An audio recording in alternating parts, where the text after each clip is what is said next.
The bells have stopped ringing. No one is left to pull the rope. Summer, 1348. A walled town somewhere between France and the Low Countries. A baker locks his shop, seals the windows with vinegar-soaked cloth, and doesn't come out for 11 days. When he finally does, half his street is gone. A cart still stands abandoned in the square. Its horse was taken by someone desperate enough to steal it. A dog sniffs at a doorway that hasn't opened in days. Somewhere behind a shuttered window, a child is crying. The only sound left on a street that once held 40 families. No kings here, no armies, just millers, priests, gravediggers, mothers, trying to survive something they can't see, can't explain, can't stop. For nearly 4 years, across an entire continent, this was simply what mourning looked like.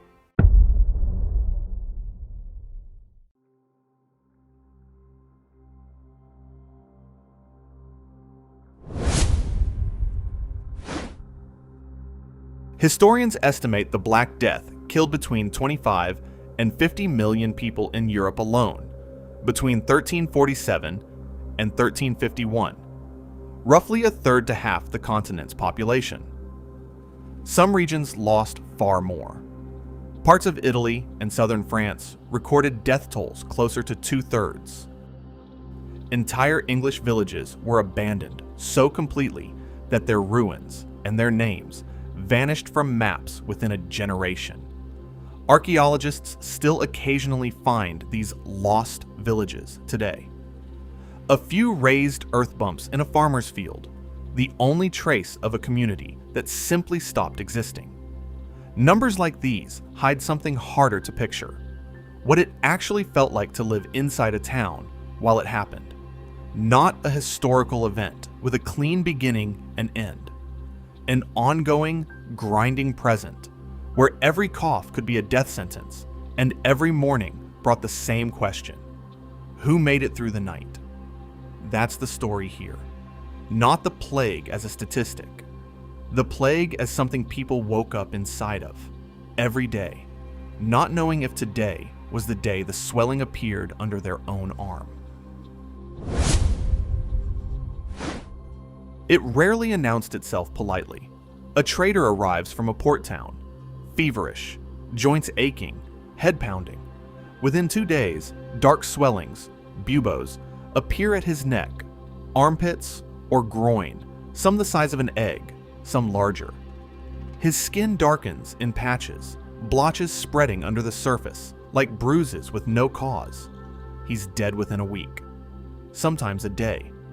Chroniclers of the period wrote that men would go to bed healthy and be found dead by their own families before the sun rose again. Medieval townspeople had no concept of bacteria. Modern epidemiologists identify the culprit as Yersinia pestis. The traditional theory blames fleas riding black rats on merchant ships and trade caravans. But that theory has come under real pressure in recent years. Rat populations in the archaeological record don't match how fast the disease actually spread across Europe. Some regions had almost no rat presence at all during the outbreak years. A growing body of research now points to human fleas and lice as the faster-moving carriers, with the pneumonic form of the disease spread simply by breathing the same air, explaining outbreaks that moved through households and towns far quicker than any rat could travel.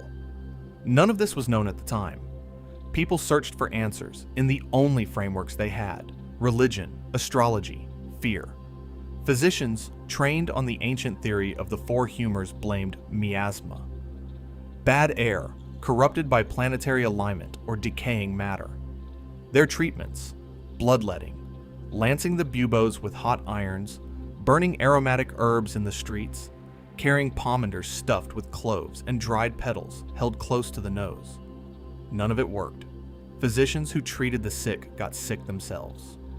In several towns, entire medical guilds were wiped out within months, and the dying were left in the hands of family members. Or no one at all.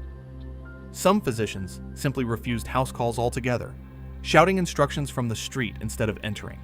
leaving grieving families to carry out lancing and bloodletting on their own with no training and no idea if any of it helped. Markets stayed open. People still had to eat, but the marketplace itself turned into a landscape of suspicion. Merchants stood back from customers, calling out prices instead of handling goods. Coins went into bowls of vinegar or running water before anyone touched them. Sourness and acid were believed to cleanse contagion from metal. Bakers left bread on outdoor stalls instead of handing it over the counter. Farmers sometimes refused to enter the gates at all, leaving carts outside the walls for townspeople to collect at a distance, coins left behind in payment. No words exchanged. Trade, the thing that had defined town life for centuries, became something to fear and manage from arm's length. Every transaction now a calculated risk. Church bells once marked the hours of prayer.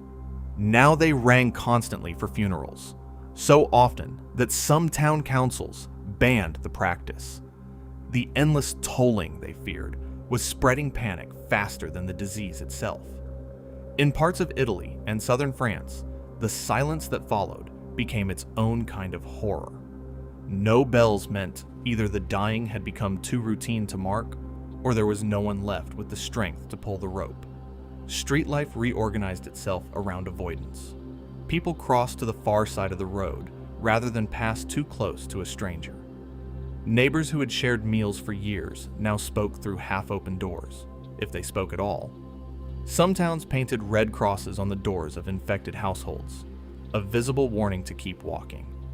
An early, brutal version of what we'd now recognize as public health signage.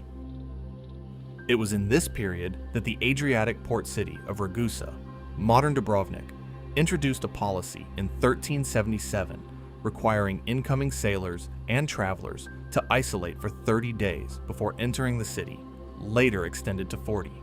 Ships anchored offshore, sometimes for weeks, crews watching the city they could see but not enter.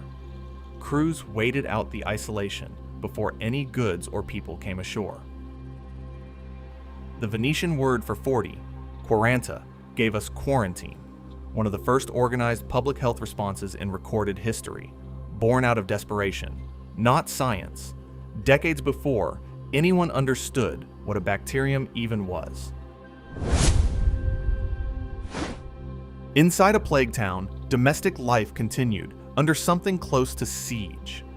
Families who could afford it sealed themselves indoors, bricking windows, nailing shutters, living off stored grain, dried fish, salted meat. Servants went out only for water, and only in daylight, when the streets felt marginally safer.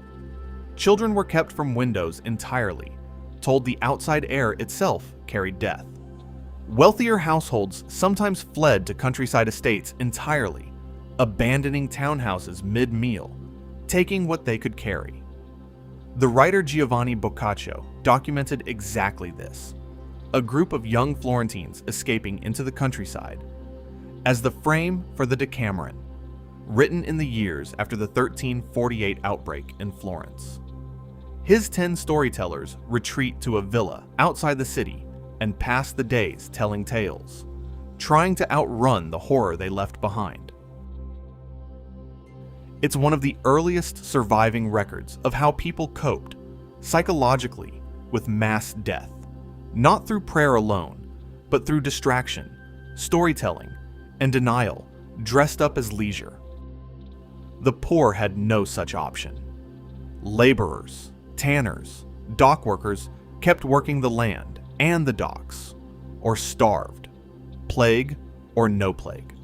There was no savings to retreat on, no countryside villa waiting. Streets that once bustled with vendors, children, livestock, grew quiet except for the creak of handcarts collecting bodies, usually at night, away from public view. The cart drivers themselves often plague survivors immune to reinfection, one of the few jobs left that anyone would take. In some towns, officials appointed searchers of the dead, figures who went house to house, identifying bodies and recording cause of death. This kind of civic record-keeping became far more formalized later, most famously in London's Bills of Mortality in the following centuries. But its roots lie in exactly this kind of crisis bookkeeping, born from the sheer scale of bodies a town had to account for and bury before disease and stench overtook the streets entirely. Burial became one of the greatest logistical crises the medieval world had faced. Churchyards filled within weeks. Cities like London and Florence dug massive communal pits, bodies laid in layers, sometimes hundreds at a time, separated by nothing more than a thin covering of soil. Gravediggers worked in shifts around the clock, and in the worst weeks, some towns simply gave up on individual burial altogether, dragging the dead to pits on sledges by the dozen. Priests died in such numbers that many parishes ran out of clergy entirely, leaving the dying to face their final moments without last rites, a spiritual crisis that shook medieval faith almost as hard as the physical toll shook the population. For a society that believed a proper burial and final confession determined the fate of the soul, this absence was its own form of terror, layered on top of the physical one.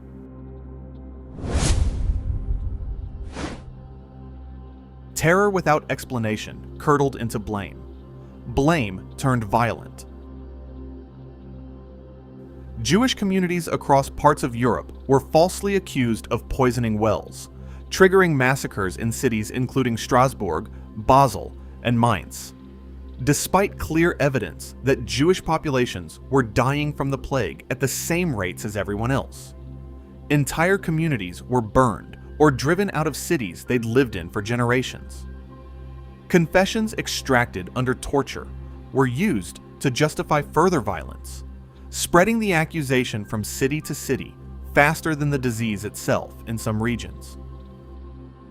Pope Clement VI issued papal bulls defending Jewish communities, pointing out the plague was killing Jews and Christians alike, and threatening excommunication for anyone who harmed them without legal trial. The violence continued anyway, in region after region, regardless of what Rome said. Fear proved louder than doctrine. Religious response took other extreme forms too. Flagellants moved from town to town in organized processions, sometimes numbering in the hundreds, publicly whipping themselves with knotted scourges until blood ran, convinced the plague was God's punishment, and only visible, communal penance could lift it. Some towns opened their gates to them, crowds gathering to watch and weep and join in. Others banned them outright, worried the crowds they drew were accelerating the very disease they claimed to be fighting off. An early, unscientific echo of what we'd now call social distancing, and one town council's public health instinct clashing directly with another's religious desperation. For most people, faith was both comfort and unbearable strain. Chroniclers described families praying together nightly, unsure who'd still be alive by morning. Confession booths saw longer lines than they ever had in peacetime. The dying trying to settle their souls before the symptoms took hold. Some paying strangers to hear their final confession when no priest could be found. By the time the first wave receded, around 1351, Europe had lost roughly a third to half its population. A collapse so severe some regions didn't recover pre-plague numbers for over 200 years. And the plague didn't truly end there. Smaller outbreaks returned again and again over the following 3 centuries, a recurring threat that shaped how European towns built, governed, and traded for generations after the initial catastrophe had passed. With so much of the labor force gone, surviving peasants suddenly found themselves in demand. Landowners who once held near total power over their tenants now competed for scarce workers, higher wages, better housing, improved terms, just to keep the fields worked. Some laborers left their home villages entirely for the first time in their lives, moving to wherever wages were highest, a mobility that would have been unthinkable a generation earlier. Historians consider this one of the major forces behind the eventual decline of feudalism in Western Europe, as the old rigid hierarchy gave way, slowly, to a more mobile, wage-based economy. Some towns kept the public health measures born out of crisis: quarantine periods, burial grounds outside the walls, basic sanitation rules, laying groundwork for public health law centuries later. Others turned inward, growing suspicious of outsiders and traders for generations, a wariness that shaped trade patterns well into the following century. Some towns maintaining strict entry checks on travelers long after the immediate danger had passed. The psychological scar lasted in European art and literature for over 100 years. The danse macabre, the dance of death, appeared in church murals, woodcuts, illuminated manuscripts across the continent, skeletal figures leading kings, bishops, merchants, and peasants in a single procession. Death came for everyone, the image said, no warning, no exceptions for wealth or rank. It became one of the most reproduced visual motifs of the late medieval period, painted on the walls of churches from Lubeck to Paris, a permanent reminder etched into the buildings people prayed in every week. The people who lived through a plague town didn't experience history. They experienced a Tuesday where the miller's family was fine, and a Thursday where they weren't. They had no idea they were living through what would become one of the most studied catastrophes in human history. They only knew fear, faith, grief, and the stubborn will to keep going anyway.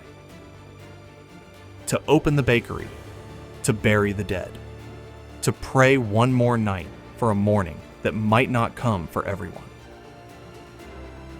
And somewhere in that grinding, uncertain present, without knowing it, they were also quietly rebuilding the world that would come after. One buried plague pit, one abandoned village, one empty church bell at a time.